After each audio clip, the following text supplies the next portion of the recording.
Hello everybody, it is I, Eternal Flame here, and today I'm here to make a video talking about what my prediction for the end of JJK will be. Now that we're finally getting away from break week and we're soon going to be back into the manga this week, hopefully assuming all goes well, I wanted to make this video to talk about what I think the end of JJK is going to be, what I think needs to happen before the end of JJK, and where I think Gege is just going with the story. Now of course this is my opinion and you might have a different opinion on where you think JJK is going to end, what you think the end of JJK is going to include, so I'm kind of curious to see what you guys think JJK is going to end with and how JJK is going to end in the comment section down below. So tell me how you guys think JJK is going to end and if my video ended up changing your opinion or not. However, up first we need to talk about one of the more important things that are happening in the immediate moment, which is of course Yuta Akotsu in Gojo's body versus Sukuna and how that is ultimately going to go. And in my opinion, I think Yuta Akotsu is going to lose. I genuinely don't think anyone is expecting Yuta Akotsu to be able to beat Sukuna in less than 5 minutes, even with the state Sukuna is in, especially considering how last chapter went. However, I do think that Yuta Akotsu is going to succeed in the purpose that he was sent for, which is permanently removing Sukuna's domain from the field.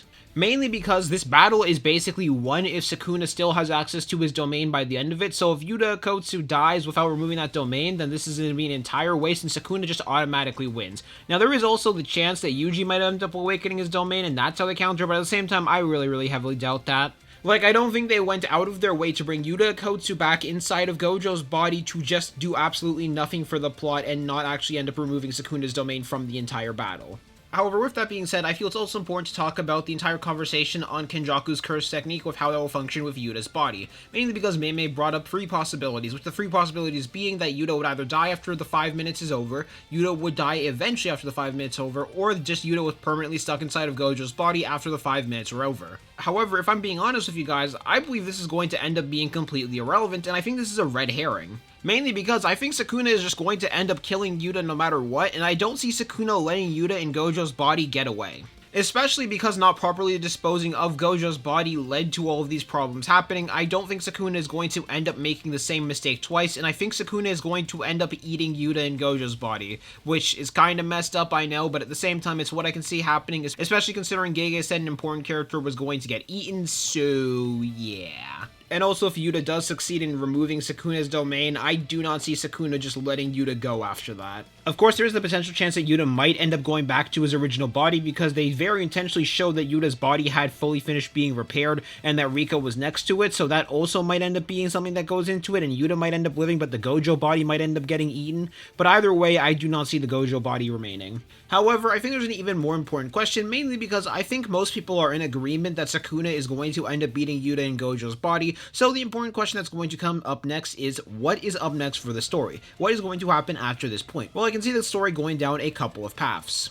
One of the paths that I can see the story going down is literally just going back to right where we were beforehand, which is Todo and Yuji jumping Sukuna. And another path that I can see it going down is everybody, and I mean literally everybody that has been getting healed, going in to jump Sukuna, which means Maki comes back, Kusakabe comes back, maybe Ino comes back, but Ino kind of deserves a break. All these people come in to jump Sukuna. Hey, who knows, maybe even Hikari might finish up with their battle with Urame that's been off screen for the last couple of 10 chapters for a long while now. And in that battle, I can see a bunch of things happening, like maybe Yuji getting another awakening and getting even more powerful than he already is, maybe some of the other characters getting stronger, but ultimately I do think that Sukuna is going to be in his final stretch, and it's going to lead into the merger one way or another. Mainly because it just feels somewhat feasible for Sukuna to lose by this point, especially considering the likes of Yuji and Todo and literally everyone else are getting a breather right now, while Yuta in Gojo's body is fighting against Sukuna. Maybe we can even get some things with Yuji where Yuji is starting to look back on his powers to get better with them, mainly because Yuji has kind of just been in the moment and so in the zone up to this point, so he hasn't really had a chance to really reflect on everything that he has been awakened up to this point,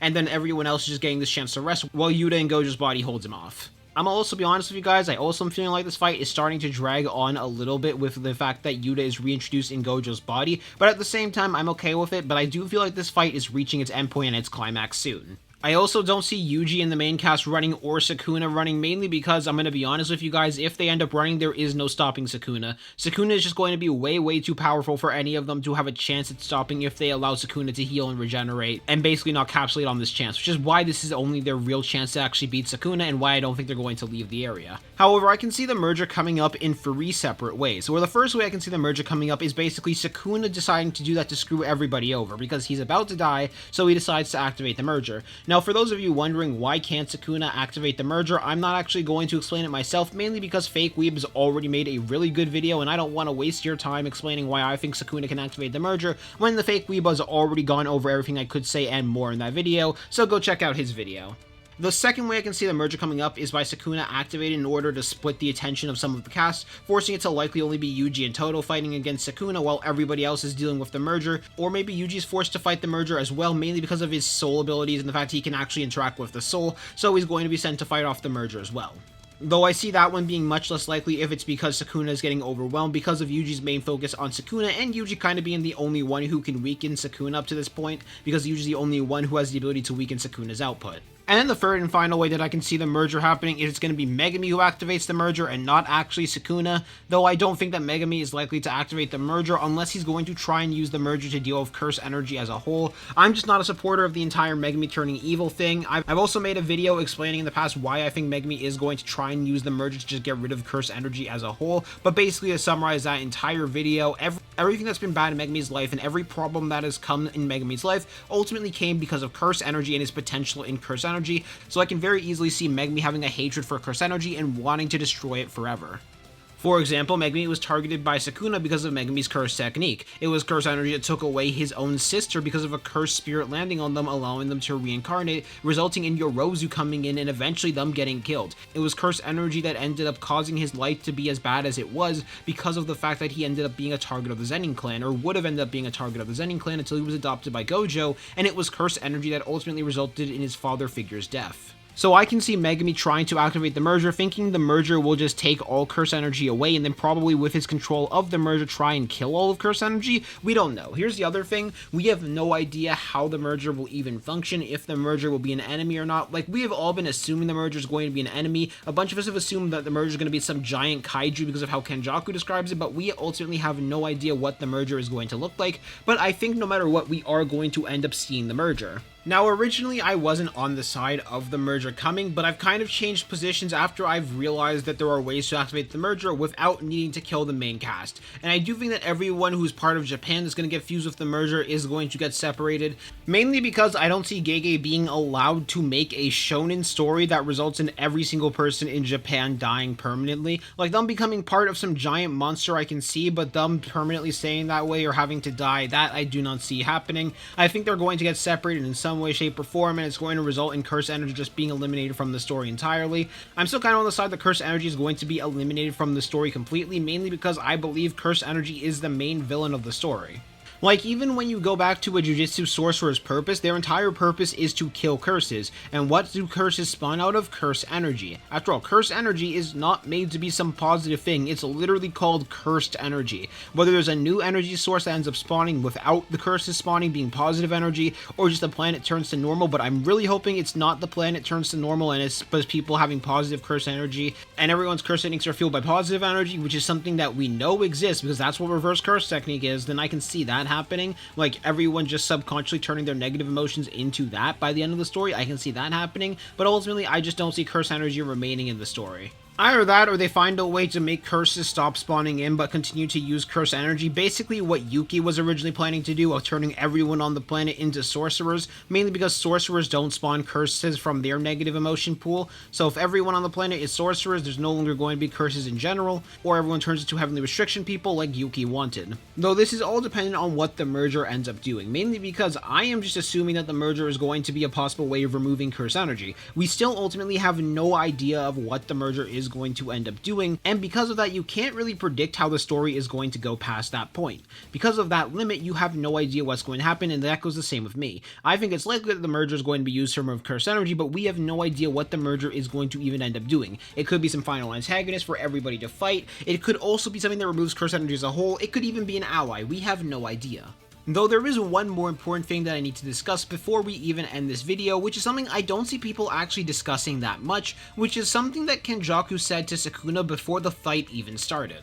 Where in that specific chapter, Kenjaku specifically says, if I had left Sukuna's side, I'd have already been killed by Gojo Satoru. But even if that were the case, I had no intention of making a move until today. which, as Kenjaku specifically says, that even if Gojo wasn't going to kill him, he would not be able to act until today, and he had no intention of making a move until today. Which is something that I find very, very interesting of why Kenjaku actually waited to today, and it's not really something that's ever been answered in the plot. Now, some people do think it's because Yuji and Sukuna were going to fight today, with some other people thinking it's because Gojo and Sukuna were going to fight today. However, in my opinion, I don't think it's either of those reasons. I think the merger has something specifically linked to the day of December 24th, and we still don't know what the reason why is or what its link is. However, I think that's going to end up being revealed later of why Kenjaku chose to wait until today. Now, I currently have a theory that it was specifically because it took that long for the transference ritual to happen between Sukuna and Kenjaku for Sukuna to be able to be the one to activate the merger, but I don't actually think that's the case alone. I think there is something else Gege has in store, because this little bit of information I think is much more important than people are calling out, because there's something unique about today that I don't think we've seen yet as the reason why Kenjaku had to wait until now. And I think that's going to end up being important, that something special is either going to happen today or tomorrow in terms of the Jujutsu Kaisen timeline, and we have still yet to see what is going to happen yet. However, that's just my opinion on where I think the story is going to go, and every important beat of the story that needs to be covered into the future, mainly focused around the merger, as well as how the Sukuna battle is going to go. I want to hear you guys in the comment section down below. Anyways, I'm gonna see y'all later. Have a good day. Peace out. Bye.